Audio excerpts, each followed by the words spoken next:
Freedom never given but one, Martin Luther King. A nation of great potential and immense cultural, historic and national wealth, will persevere through our current challenges. In unwavering unity we will remain on our path towards greater heights. Prime Minister Abiy Ahmed's tweets of the day.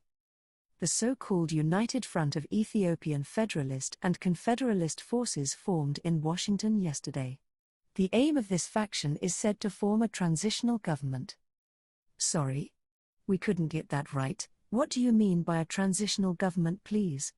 I am so sorry for the confusion, but we too are confused about the move. But we think the force's hope revived from the current distorted media reports about Ethiopia and TPLF to say that it's force gaining ground and marching to seize the capital Addis. And also this is mainly part of the usual game the US playing when it comes to Ethiopia. The US undertook similar measures 30 years ago to overthrow the GERD regime, and they managed to be successful in that indeed. So do you think the current government of Abiy is in a similar vulnerable condition as it was during Colonel Mengistu Haile Mariam? Absolutely not at all. Why not? The simple answer for your question is that the current Ethiopian government is not in any way comparable to that of GERD regime because of the fact that the Abiy government has a full public backing. This is a newly established government after having a landslide victory in the national election conducted in June. The election was reported to have been historical in terms of voter registration and its turnout too. Oh, that's interesting. So, it looks like that you are saying that America has no chance of getting similar success as that of 1991. Right? Sure. That is right according to experts' analysis. So where do you think this so-called United Front of Ethiopian Federalist and Confederalist forces will establish its intended transitional government, then? This is not confirmed from the White House yet, but experts are saying America is planning to install its own false Ethiopia government under its colony somewhere in the middle of the Atlantic Ocean. What do you mean by that? How is this can be possible? This is very possible for a powerful nation like the US.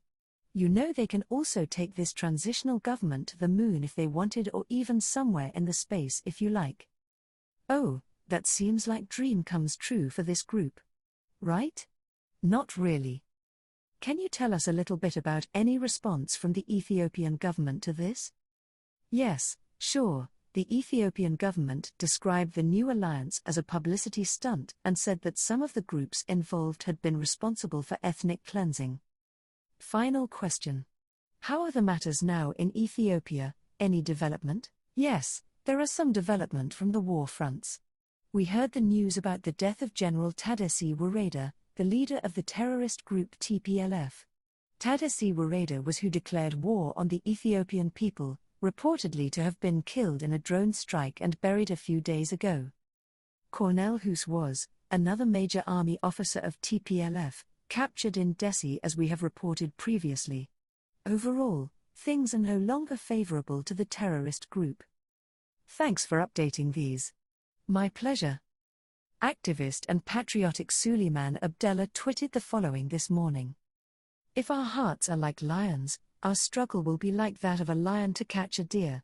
Even though we have to cross several valleys and mountains, we won't be stopping until our enemies fall into our hands. People are winners. Thanks our viewers and followers. Hope you enjoyed our presentation. Hit a like button if you enjoyed and also share to your social contacts. Don't forget to subscribe to our channel so that you will be notified as soon as we upload new videos. And also feel completely free to comment. Thanks again.